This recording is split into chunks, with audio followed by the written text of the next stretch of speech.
Hello friends, welcome to my channel.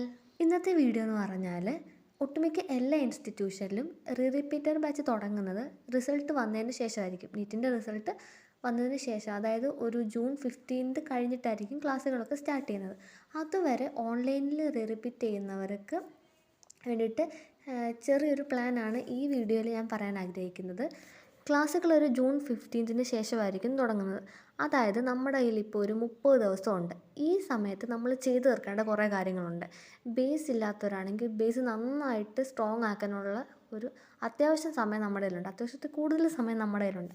ഈ സമയത്ത് നമ്മൾ ടഫായിട്ടുള്ള സബ്ജക്റ്റ് എടുത്ത് പഠിച്ചു കഴിഞ്ഞാൽ നമ്മൾ ക്ലാസ്സുകൾ തുടങ്ങുമ്പോഴത്തേന് ആ ഒരു സബ്ജക്റ്റുമായിട്ട് നമുക്ക് നല്ലൊരു അറ്റാച്ച്മെൻ്റ് ഉണ്ടാകും. അതായത് കുറേ കാര്യങ്ങൾ നമുക്ക് അറിയാവുന്നൊരു കോൺഫിഡൻസ് നമുക്ക് കിട്ടും. അതുകൊണ്ട് തന്നെ നമുക്ക് കുറച്ചുകൂടെ നന്നായിട്ട് പെർഫോം ചെയ്യാൻ സാധിക്കും.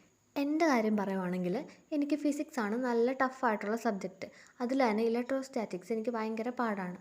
അതുകൊണ്ട് തന്നെ 1 വീക്ക് കൊണ്ട് ഇലക്ട്രോസ്റ്റാറ്റിക്സ് കംപ്ലീറ്റ് ചെയ്യാനാണ് ഞാൻ തീരുമാനിച്ചിരിക്കുന്നത്. അതുപോലെ നിങ്ങൾക്ക് ഏതാണോ പാടായിട്ടുള്ള സബ്ജക്റ്റ്, അതിലെ ഒട്ടും എന്താ പറയുക, എത്ര പഠിച്ചിട്ടും അങ്ങോട്ട് കിട്ടാത്ത, കണക്ട് ചെയ്യാൻ പറ്റാത്ത ടോപ്പിക്സ് 1 വീക്ക് കൊണ്ട് നിങ്ങൾ തീർക്കാൻ ശ്രമിക്കുക. നിങ്ങൾ കറക്റ്റ് ഒരു പ്ലാൻ പ്രകാരം 1 വീക്ക് കൊണ്ട് അത് കംപ്ലീറ്റ് ചെയ്യാൻ ശ്രമിക്കണം. അതായത് നമ്മൾ ഈ 30 ദിവസം 4 ആഴ്ചകളായിട്ട് ഡിവൈഡ് ചെയ്ത്, ഒന്നാമത്തെ ആഴ്ച ഫിസിക്സ് ആണെങ്കിൽ അടുത്ത ആഴ്ച കെമിസ്ട്രി, അതിൻ്റെ അടുത്ത ആഴ്ച സുവോളജി, അതിൻ്റെ അടുത്ത ആഴ്ച ബോട്ടണി.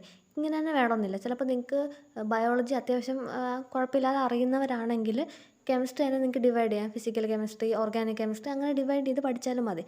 ഈ പഠിക്കേണ്ടത് നിങ്ങൾക്ക് നന്നായിട്ട് അറിയാവുന്ന കാര്യങ്ങളല്ല. നിങ്ങൾക്ക് എത്ര പഠിച്ചാലും മറന്നു പോകുന്ന, അല്ലെങ്കിൽ ഇതുവരെ ആ കൺസെപ്റ്റ് ക്ലിയർ ആവാത്ത കാര്യങ്ങളാണ് നിങ്ങൾ ഈ സമയത്ത് പഠിക്കാൻ. നേരത്തെ പഠിച്ചു തുടങ്ങിയവർക്ക് വേണ്ടിയിട്ടുള്ളതല്ല ഈ വീഡിയോ. അതായത് ഇനിയിപ്പം ക്ലാസ്സുകൾ തുടങ്ങാൻ ജൂൺ 15 വരെ ആവും. അതുവരെ എന്ത് ചെയ്യണമെന്ന് അറിയാതിരിക്കുന്നവർക്ക് വേണ്ടിയിട്ടാണ് ഞാൻ ഇങ്ങനൊരു വീഡിയോ ചെയ്യുന്നത്. ഈ 1 വീക്ക് എടുത്തു കഴിഞ്ഞാൽ ഫിസിക്സ് ആണെങ്കിൽ ആ ഒരു ടോപ്പിക്ക് മാത്രമല്ല, കുറേ ടോപ്പിക്ക് നമുക്ക് കംപ്ലീറ്റ് ചെയ്യാൻ പറ്റും. ഇപ്പം ഞാനൊരു എക്സാമ്പിളായിട്ടാണ് ഇവിടെ ഇലക്ട്രോസ്റ്റാറ്റിക്സ് എന്ന് പറഞ്ഞത്. പിന്നെ അതിൻ്റെ കൂടെ തന്നെ ഡെയിലി നിങ്ങൾ NCERT ബയോളജി വായിക്കുന്നൊരു ശീലം കൂടെ ബിൽഡ് ചെയ്ത് വെക്കുക. അങ്ങനെയാണെങ്കിൽ നമുക്ക് ലാസ്റ്റ് സമയമാകുമ്പോഴത്തേന് ബയോളജി എക്സ്ട്രാ ഒരു റിവിഷൻ്റെ ആവശ്യകത ഒന്നും വേണ്ടി വരത്തില്ല. ഓൾമോസ്റ്റ് നമുക്ക് എല്ലാ കാര്യങ്ങളും മൈൻഡിൽ നന്നായിട്ട് നമുക്ക് റീകോൾ ചെയ്തെടുക്കാൻ സാധിക്കും. അതുകൊണ്ട് തന്നെ എല്ലാ ദിവസവും നിങ്ങൾ NCERT വായിക്കുന്ന ഒരു ശീലം കൊണ്ടുവരാൻ ശ്രമിക്കുക. പിന്നെ അതുപോലെ തന്നെ ഇപ്പോഴേ നിങ്ങൾ സിസ്റ്റമാറ്റിക്സ് ആയിട്ട് വേണം കാര്യങ്ങളൊക്കെ ചെയ്യാൻ വേണ്ടിയിട്ട്.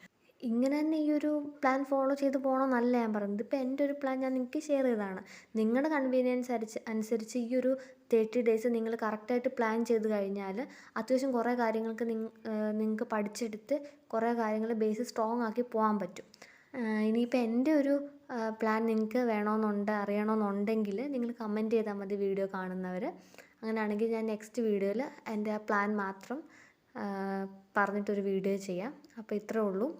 So, thanks for watching.